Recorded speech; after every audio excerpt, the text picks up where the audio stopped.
Chapter 9 of The Hound of the Baskervilles by Sir Arthur Conan Doyle. Chapter 9. The Light upon the Moor. Second Report of Dr. Watson. Baskerville Hall, October 15th.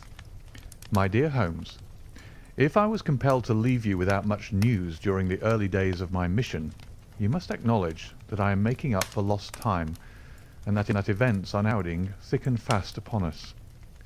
In my last report I ended up my top note with Barrymore at the window, and now I have quite a budget already which will, unless I am much mistaken, considerably surprise you.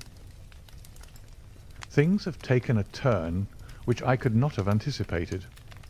In some ways they have within the last 48 hours become much clearer, and in some ways they have become more complicated, but I will tell you all and you shall judge for yourself. Before breakfast on the morning following my adventure, I went down the corridor and examined the room in which Barrymore had been on the night before. The western window through which he had stared so intently has, I noticed, one peculiarity above all other windows in the house.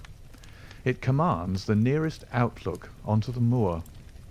There is an opening between two trees, which enables one from this point of view to look right down upon it, while from all the other windows it is only a distant glimpse which can be obtained. It follows, therefore, that Barrymore, since only this window would serve the purpose, must have been looking out for something or somebody upon the moor. The night was very dark, so that I can hardly imagine how he could have hoped to see anyone. It had struck me that it was possible that some love intrigue was on foot. That would have accounted for his stealthy movements, and also for the uneasiness of his wife. The man is a striking-looking fellow, very well equipped to steal the heart of a country girl, so that this theory seemed to have something to support it. That opening of the door which I had heard after I had returned to my room might mean that he had gone out to keep some clandestine appointment. So I reasoned with myself in the morning, and I tell you the direction of my suspicions, however much the result may have shown that they were unfounded. But whatever the true explanation of Barrymore's movements might be, I felt that the responsibility of keeping them to myself until I could explain them was more than I could bear. I had an interview with the baronet in his study after breakfast, and I told him all that I had seen. He was less surprised than I had expected. "I knew that Barrymore walked about nights, and I had a mind to speak to him about it," said he. "2 or 3 times I've heard his steps in the passage, coming and going just about the hour you name." "Perhaps, then, he pays a visit every night to that particular window," I suggested. "Perhaps he does. If so, we should be able to shadow him and see what it is that he's after. I wonder what your friend Holmes would do if he were here." "I believe that he would do exactly what you now suggest," said I. "He would follow Barrymore and see what he did."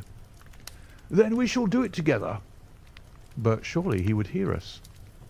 "The man is rather deaf, and in any case we must take our chance of that. We'll sit up in my room tonight and wait until he passes." Sir Henry rubbed his hands with pleasure, and it was evident that he hailed the adventure as a relief to his somewhat quiet life upon the moor. The baronet has been in communication with the architect who prepared the plans for Sir Charles, and with a contractor from London, so that we may expect great changes to begin here soon. There have been decorators and furnishers up from Plymouth, and it is evident that our friend has large ideas and means to spare no pains or expense to restore the grandeur of his family. When the house is renovated and refurnished, all that he will need will be a wife to make it complete. Between ourselves, there are pretty clear signs that this will not be wanting if the lady is willing, for I have seldom seen a man more infatuated with a woman than he is with our beautiful neighbour, Miss Stapleton. And yet the course of true love does not run quite as smoothly as one would, under these circumstances, expect. Today, for example, its surface was broken by a very unexpected ripple, which has caused our friend considerable perplexity and annoyance. After the conversation which I have quoted about Barrymore, Sir Henry put on his hat and prepared to go out. As a matter of course, I did the same. "What, are you coming, Watson?" he asked, looking at me in a curious way. "It depends on whether you're going on the moor," said I. "Yes, I am." "Well, you know what my instructions are. I am sorry to intrude, but you heard how earnestly Holmes insisted that I should not leave you, and especially that you should not go alone upon the moor." Sir Henry put his hand upon my shoulder with a pleasant smile. "My dear fellow," said he, "Holmes, with all his wisdom, did not foresee some things which have happened since I have been on the moor. You understand me? I am sure that you are the last man in the world who would wish to be a spoil-sport. I must go out alone." It put me in a most awkward position. I was at a loss what to say or what to do, and before I had made up my mind, he picked up his cane and was gone. But when I came to think the matter over, my conscience reproached me bitterly for having on any pretext allowed him to go out of my sight. I imagined what my feelings would be if I had to return to you and to confess that some misfortune had occurred through my disregard for your instructions. I assure you my cheeks flushed at the very thought. It might not even now be too late to overtake him, so I set off at once in the direction of Merripit House. I hurried along the road at the top of my speed without seeing anything of Sir Henry until I came to the point where the moor path branches off. There, fearing that perhaps I had come in the wrong direction after all, I mounted a hill from which I could command a view, the same hill which is cut into the dark quarry. Thence I saw him at once. He was on the moor path about a quarter of a mile off, and a lady was by his side, who could only be Miss Stapleton. It was clear that there was already an understanding between them, and that they had met by appointment. They were walking slowly along in deep conversation, and I saw her making quick little movements of her hands as if she were very earnest in what she was saying, while he listened intently, and once or twice shook his head in strong dissent. I stood among the rocks watching them, very much puzzled as to what I should do next. To follow them and break into their intimate conversation seemed to be an outrage, and yet my clear duty was never for an instant to let him out of my sight. To act the spy upon a friend was a hateful task. Still, I could see no better course than to observe him from the hill, and to clear my conscience by confessing to him afterwards what I had done. It is true that if any sudden danger had threatened him, I was too far away to be of use, and yet I am sure that you will agree with me that the position was very difficult, and that there was nothing more which I could do. Our friend Sir Henry and the lady had halted on the path, and were standing deeply absorbed in their conversation, when I was suddenly aware that I was not the only witness of their interview. A wisp of green floating in the air caught my eye, and another glance showed me that it was carried on a stick by a man who was moving among the broken ground. It was Stapleton with his butterfly net. He was very much closer to the pair than I was, and he appeared to be moving in their direction. At this instant, Sir Henry suddenly drew Miss Stapleton to his side. His arm was around her, but it seemed to me that she was straining away from him with her face averted. He stooped his head to hers, and she raised one hand as if in protest. Next moment I saw them spring apart and turn hurriedly around. Stapleton was the cause of the interruption. He was running wildly towards them, his absurd net dangling behind him. He gesticulated and almost danced with excitement in front of the lovers. What the scene meant I could not imagine, but it seemed to me that Stapleton was abusing Sir Henry, who offered explanations, which became more angry as the other refused to accept them. The lady stood by in haughty silence. Finally, Stapleton turned upon his heel and beckoned in a peremptory way to his sister, who, after an irresolute glance at Sir Henry, walked off by the side of her brother. The naturalist's angry gestures showed that the lady was included in his displeasure. The baronet stood for a minute looking after them, and then he walked slowly back the way that he had come, his head hanging, the very picture of dejection. What all this meant I could not imagine, but I was deeply ashamed to have witnessed so intimate a scene without my friend's knowledge. I ran down the hill, therefore, and met the baronet at the bottom. His face was flushed with anger, and his brows were wrinkled, like one who is at his wits' end what to do. "Hullo, Watson! Where have you dropped from?" said he. "You don't mean to say that you came after me in spite of all?" I explained everything to him, how I had found it impossible to remain behind, how I had followed him, and how I had witnessed all that had occurred. For an instant his eyes blazed at me, but my frankness disarmed his anger, and he broke at last into a rather rueful laugh. "You would have thought the middle of that prairie a fairly safe place for a man to be private," said he. "But by thunder, the whole countryside seems to have been out to see me do my wooing, and a mighty poor wooing at that. Where had you engaged a seat?" "I was on that hill." "Quite in the back row, eh? But her brother was well up to the front. Did you see him come out on us?" "Yes, I did." "Did he ever strike you as being crazy, this brother of hers?" "I can't say that he ever did." "I dare say not. I always thought of him sane enough until to-day, but you can take it from me that either he or I ought to be in a straitjacket. What's the matter with me, anyhow? You've lived near me for some weeks, Watson. Tell me straight, is there anything that would prevent me from making a good husband to a woman that I loved?" "I should say not." "He can't object to my worldly position, so it must be myself that he has this down on. What has he against me? I never hurt man or woman in my life, that I know of, and yet he would not so much as let me touch the tips of her fingers." "Did he say so?" "That and a deal more. I tell you, Watson, I've only known her these few weeks, but from the first I just felt that she was made for me, and she, too, she was happy when she was with me, and that I'll swear. There's a light in a woman's eyes that speaks louder than words. But he's never let us get together, and it was only today, for the first time, that I saw a chance of having a few words with her alone.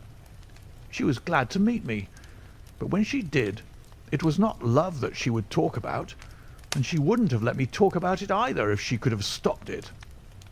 She kept coming back to it, that this was a place of danger, and that she would never be happy until I had left it.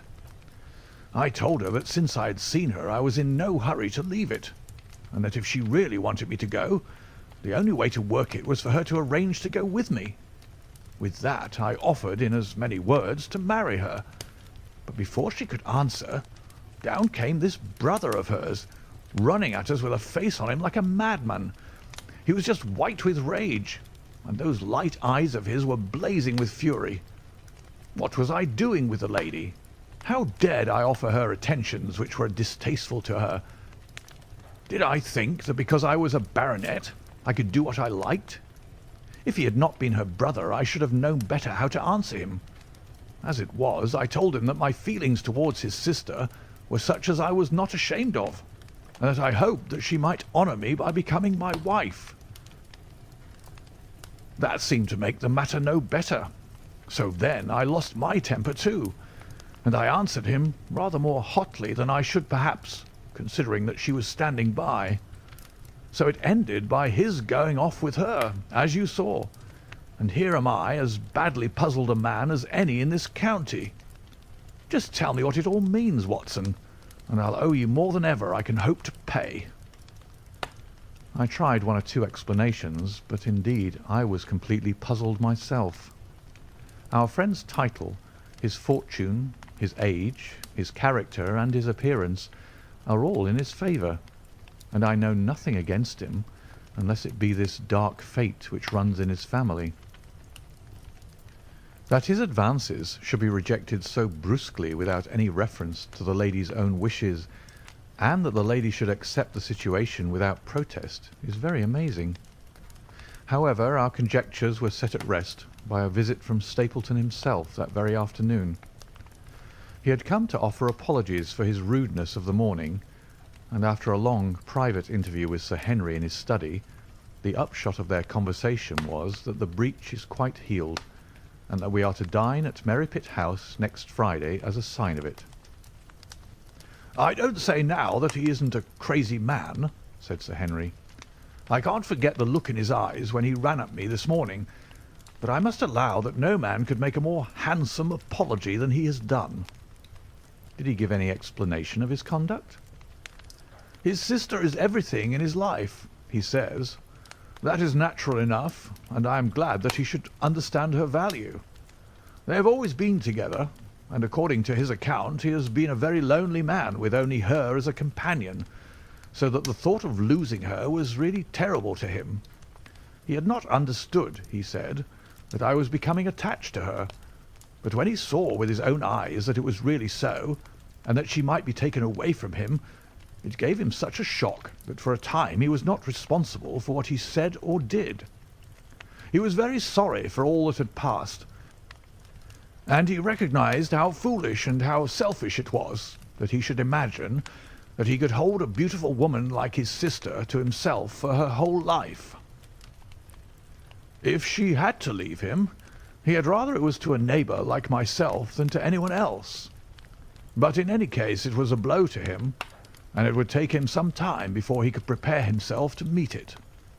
He would withdraw all opposition upon his part, if I would promise for 3 months to let the matter rest, and to be content with cultivating the lady's friendship during that time without claiming her love. This I promised, and so the matter rests." So there is one of our small mysteries cleared up. It is something to have touched bottom anywhere in this bog in which we are floundering.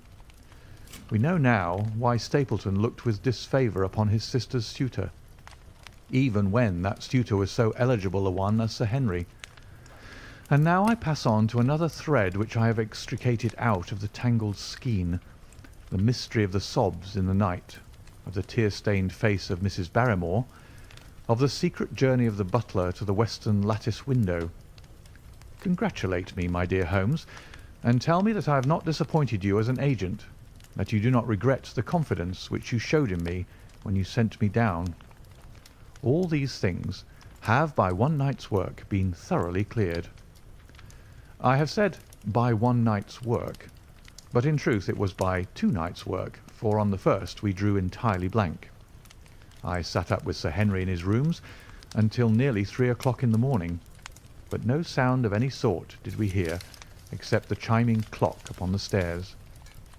It was a most melancholy vigil, and ended by each of us falling asleep in our chairs. Fortunately we were not discouraged, and we determined to try again. The next night we lowered the lamp and sat smoking cigarettes without making the least sound. It was incredible how slowly the hours crawled by, and yet we were helped through it by the same sort of patient interest which the hunter must feel as he watches the trap into which he hopes the game may wander. 1 struck, and 2, and we had almost for the second time given it up in despair, when in an instant we both sat bolt upright in our chairs, with all our weary senses keenly on the alert once more. We had heard the creak of a step in the passage. Very stealthily we heard it pass along until it died away in the distance. Then the baronet gently opened his door, and we set out in pursuit. Already our man had gone round the gallery, and the corridor was all in darkness. Softly we stole along until we had come into the other wing. We were just in time to catch a glimpse of the tall, black-bearded figure, his shoulders rounded as he tiptoed down the passage. Then he passed through the same door as before, and the light of the candle framed it in the darkness and shot one single yellow beam across the gloom of the corridor. We shuffled cautiously towards it, trying every plank before we dared to put our whole weight upon it. We had taken the precaution of leaving our boots behind us, but even so the old boards snapped and creaked beneath our tread. Sometimes it seemed impossible that he should fail to hear our approach. However, The man is fortunately rather deaf, and he was entirely preoccupied in that which he was doing.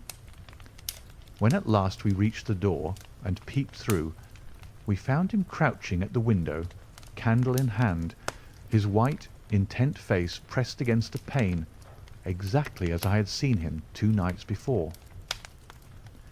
We had arranged no plan of campaign, but the baronet is a man to whom the most direct way is always the most natural. He walked into the room, and as he did so, Barrymore sprang up from the window with a sharp hiss of his breath and stood livid and trembling before us. His dark eyes, glaring out of the white mask of his face, were full of horror and astonishment as he gazed from Sir Henry to me. "What are you doing here, Barrymore?" "Nothing, sir." His agitation was so great that he could hardly speak, and the shadows sprang up and down from the shaking of his candle. "It was the window, sir. I go round at night to see that they're fastened." "On the second floor?" "Yes, sir. All the windows." "Look here, Barrymore," said Sir Henry sternly.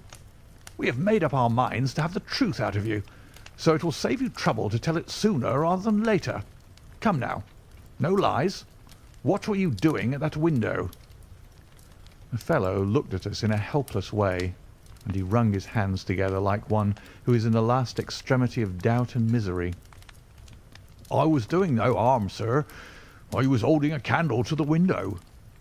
"And why were you holding a candle to the window?" "Don't ask me, Sir Henry. Don't ask me. I give you my word, sir, that it is not my secret, and I cannot tell it. If it concerned no one but myself, I would not try to keep it from you." A sudden idea occurred to me, and I took the candle from the trembling hand of the butler. "He must have been holding it as a signal," said I. "Let us see if there is any answer." I held it as he had done, and stared out into the darkness of the night. Vaguely I could discern the black bank of the trees and the lighter expanse of the moor, for the moon was behind the clouds. And then I gave a cry of exultation, for a tiny pinpoint of yellow light had suddenly transfixed the dark veil and glowed steadily in the centre of the black square framed by the window. "There it is!" I cried. "No, no, sir, it is nothing. Nothing at all," the butler broke in. "I assure you, sir." "Move your light across the window, Watson," cried the baronet. "See the other moves also. Now, you rascal, do you deny that it is a signal? Come, speak up. Who is your confederate out yonder, and what is this conspiracy that is going on?" The man's face became openly defiant. "It is my business, and not yours. I will not tell." "Then you leave my employment right away." "Very good, sir. If I must, I must." "And you go in disgrace. By thunder, you may well be ashamed of yourself. Your family has lived with mine for over 100 years under this roof, and here I find you deep in some dark plot against me." "No, no, sir, not against you." It was a woman's voice, and Mrs. Barrymore, paler and more horror-struck than her husband, was standing at the door. Her bulky figure in a shawl and skirt might have been comic were it not for the intensity of feeling upon her face. "We have to go, Eliza. This is the end of it. You can pack our things," said the butler. "Oh, John, John, have I brought you to this? It is my doing, Sir Henry, all mine. He has done nothing except for my sake, and because I asked him." "Speak out, then. What does it mean?" "My unhappy brother is starving on the moor. We cannot let him perish at our very gates. The light is a signal to him that food is ready for him, and his light out yonder is to show the spot to which to bring it." "Then your brother is—" "The escaped convict, sir. Selden, the criminal." "That's the truth, sir," said Barrymore. "I said that it was not my secret, and I could not tell it to you. But now you've heard it, and you'll see that if there was a plot, it was not against you." This, then, was the explanation of the stealthy expeditions at night, and the light at the window. Sir Henry and I both stared at the woman in amazement. Was it possible that this stolidly respectable person was of the same blood as one of the most notorious criminals in the country? Yes, sir. My name is Selden, and he is my younger brother. We humoured him too much when he was a lad, and gave him his own way in everything, until he came to think that the world was made for his pleasure, and that he could do what he liked in it. Then, as he grew older, he met wicked companions, and the devil entered into him until he broke my mother's heart and dragged her name in the dirt. From crime to crime he sank lower and lower, until it is only the mercy of God which has snatched him from the scaffold. But to me, sir, he was always a little curly-headed boy that I had nursed and played with as an elder sister would. That was why he broke prison, sir. He knew that I was here, and that we could not refuse to help him. When he dragged himself here one night, weary and starving, with the warders hard at his heels, what could we do? We took him in and fed him and cared for him. Then you returned, sir, and my brother thought he would be safer on the moor than anywhere else until the hue and cry was over, so he lay in hiding there. But every second night we made sure if he was still there by putting a light in the window, and if there was an answer, my husband took out some bread and meat to him. Every day we hoped that he was gone, but as long as he was there, we couldn't desert him. That is the old truth, as I am an honest Christian woman, and you'll see that if there is a blame in the matter, it doesn't lie with my husband, but with me, for whose sake he's done all that he has." The woman's words came with an intense earnestness, which carried conviction with them. "Is this true, Barrymore?" "Yes, Sir Henry, every word of it." "Well, I cannot blame you for standing by your own wife. Forget what I've said. Go to your room, you two, and we shall talk further about this matter in the morning." When they were gone, we looked out of the window again. Sir Henry had flung it open, and the cold night wind beat in upon our faces. Far away in the black distance there still glowed that one tiny point of yellow light. "I wonder he dares," said Sir Henry. "It may be so placed as to be only visible from here." "Very likely. How far do you think it is?" "Out by the cleft tor, I think." "Not more than a mile or two off." "Hardly that." "Well, it cannot be far if Barrymore had to carry out the food to it, and he's waiting, this villain, beside that candle. By thunder, Watson, I'm going out to take that man." The same thought had crossed my own mind. It was not as if the Barrymores had taken us into their confidence. Their secret had been forced from them. The man was a danger to the community, an unmitigated scoundrel for whom there was neither pity nor excuse. We were only doing our duty in taking this chance of putting him back where he could do no harm. With this brutal and violent nature, others would have to pay the price if we held our hands. Any night, for example, our neighbours the Stapletons might be attacked by him, and it may have been the thought of this which made Sir Henry so keen upon the adventure. "I'll come," said I. "Then get your revolver and put on your boots. The sooner we start the better, as the fellow may put out this light and be off." In 5 minutes we were outside the door, starting upon our expedition. We hurried through the dark shrubbery, amid the dull moaning of the autumn wind and the rustle of the falling leaves. The night air was heavy with the smell of damp and decay. Now and again the moon peeped out for an instant, but clouds were driving over the face of the sky, and just as we came out on the moor, a thin rain began to fall. The light still burned steadily in front. "Are you armed?" I asked. "I have a hunting crop." "We must close in on him rapidly, for he is said to be a desperate fellow. We shall take him by surprise and have him at our mercy before he can resist." "I say, Watson," said the baronet, "what would Holmes say to this? How about that hour of darkness in which the power of evil is exalted?" As if in answer to his words, there rose suddenly out of the vast gloom of the moor that strange cry which I had already heard upon the borders of the great Grimpen Mire. It came with the wind through the silence of the night, a long, deep mutter, then a rising howl, and then the sad moan in which it died away. Again and again it sounded, the whole air throbbing with it, strident, wild, and menacing. The baronet caught my sleeve, and his face glimmered white through the darkness. "My God, what's that, Watson?" "I don't know. It's a sound they have on the moor. I heard it once before." It died away, and an absolute silence closed in upon us. We stood straining our ears, but nothing came. "Watson," said the baronet, "it was the cry of a hound." My blood ran cold in my veins, for there was a break in his voice which told of the sudden horror which had seized him. "What do they call this sound?" he asked. "Who?" "The folk on the countryside."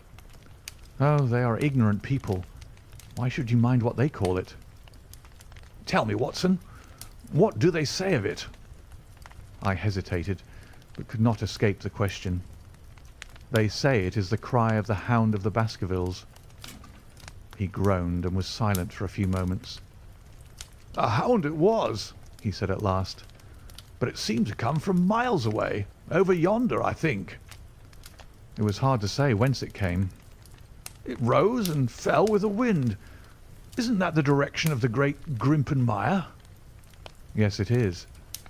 "Well, it was up there. Come now, Watson, didn't you think yourself that it was the cry of a hound?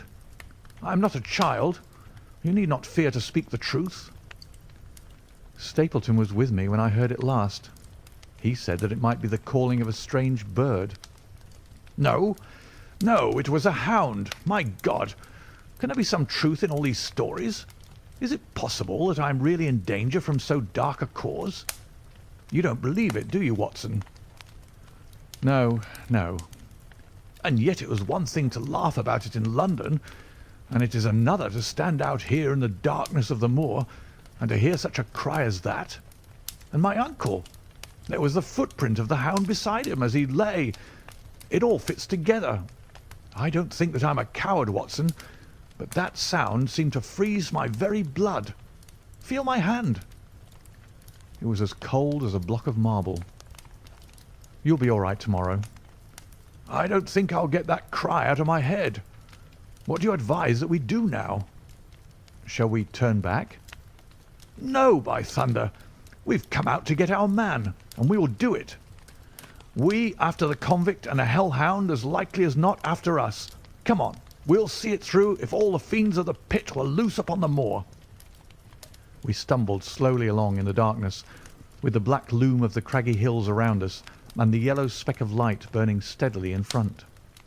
There is nothing so deceptive as the distance of a light upon a pitch-dark night, and sometimes the glimmer seemed to be far away upon the horizon, and sometimes it might have been within a few yards of us. But at last we could see whence it came, and then we knew that we were indeed very close. A guttering candle was stuck in a crevice of the rocks which flanked it on each side, so as to keep the wind from it, and also to prevent it from being visible, save in the direction of Baskerville Hall. A boulder of granite concealed our approach, and crouching behind it, we gazed over it at the signal light. It was strange to see this single candle burning there in the middle of the moor, with no sign of life near it, just the one straight yellow flame and the gleam of the rock on each side of it. "What shall we do now?" whispered Sir Henry. "Wait here. He must be near his light. Let us see if we can get a glimpse of him." The words were hardly out of my mouth when we both saw him. Over the rocks, in the crevice of which the candle burned, there was thrust out an evil yellow face, a terrible animal face, all seamed and scored with vile passions, foul with mire, with a bristling beard and hung with matted hair. It might well have belonged to one of those old savages who dwelt in the burrows on the hillsides.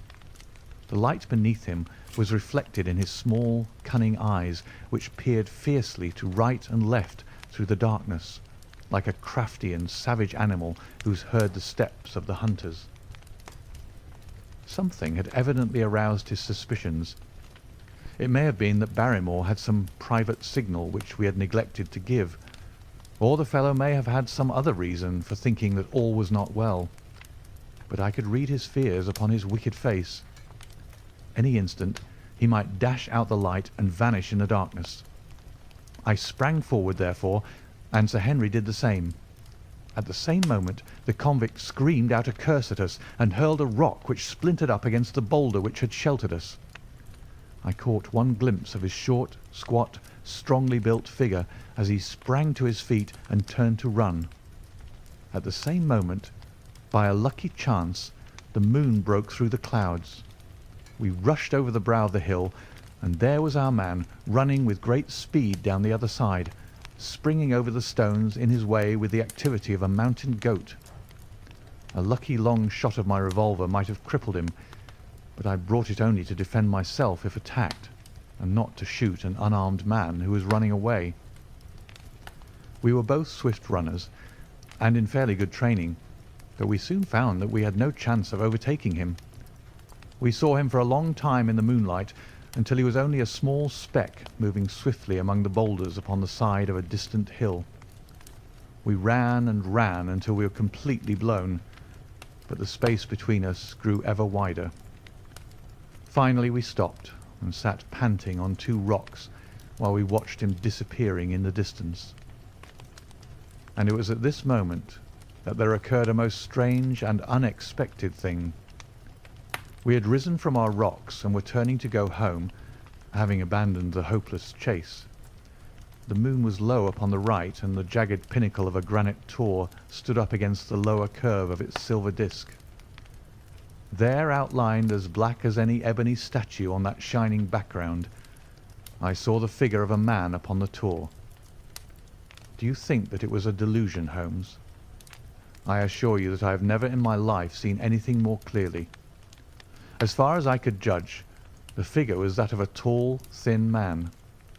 He stood with his legs a little separated, his arms folded, his head bowed, as if he were brooding over that enormous wilderness of peat and granite which lay before him. He might have been the very spirit of that terrible place. It was not the convict. This man was far from the place where the latter had disappeared. Besides, he was a much taller man. With a cry of surprise I pointed him out to the baronet, but in the instant during which I had turned to grasp his arm, the man was gone. There was the sharp pinnacle of granite still cutting the lower edge of the moon, but its peak bore no trace of that silent and motionless figure. I wished to go in that direction and to search the tor, but it was some distance away. The baronet's nerves were still quivering from that cry, which recalled the dark story of his family, and he was not in the mood for fresh adventures.